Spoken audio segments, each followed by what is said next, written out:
వెళ్ళినటువంటి సందర్భంలో తగిన భద్రత కల్పించడంలో ఫెయిల్ అయ్యింది ప్రభుత్వం. ఈ రోజు వరకు కూడా జగన్ భద్రత విషయంలో పూర్తిగా విఫలమవుతోంది ప్రభుత్వం. Z+ కేటగిరీ అంటే ఎట్లుంటుందో చంద్రబాబు నాయుడు వెళ్తున్నప్పుడు చూస్తుంటే కనబడుతుంది. Z+ కేటగిరీ అంటే అది.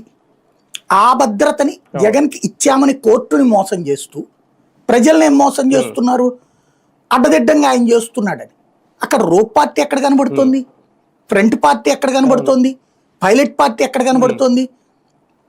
ఇవన్నీ లేకుండా కార్యకర్తల మీద పడిపోయేలా చేసి, ఆ మీద పడిపోయినటువంటి దాన్ని లేదా అక్కడ ఎయిర్పోర్ట్ దగ్గరన అదే వాళ్ళ హెలికాప్టర్ దగ్గర పొదిల దగ్గర అదే అనంతపురంలో సత్యసాయి జిల్లాది అలా మీద పడిపోయేలా చేయడం, పొదిల్లో అడ్డుపడేలా చేయడం, ఇవన్నీ చేసేసి ఇది అసాంఘిక శక్తుల పని అనేటువంటి తరహాలో మాట్లాడేటటువంటి ధోరణి ఏదైతే ఉందో ఫక్తు రాజకీయ ధోరణి.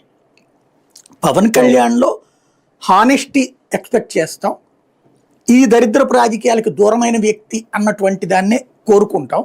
కానీ క్రమంగా ఆయన సంపూర్ణ రాజకీయ నాయకుడిగా కన్వర్ట్ అయిపోతున్నారు. అది ఆయన ఆలోచించుకోవాలి. సంపూర్ణ ఆయన మాట్లాడాడంటే ఫెయిర్ అనిపించాలి. తనకి సంబంధించినది ఒక న్యాయం, ఎదుటి వాళ్ళకి ఒక న్యాయం అంటే అది ఫెయిర్ అనిపించదు. మొదట్లో బాగానే ఉంటుంది, కార్యకర్తల వరకు తృప్తే. ఇప్పుడు జగన్ కార్యకర్తలు ఎప్పుడైనా జగన్ తప్పు చేశాడంటే ఒప్పుకో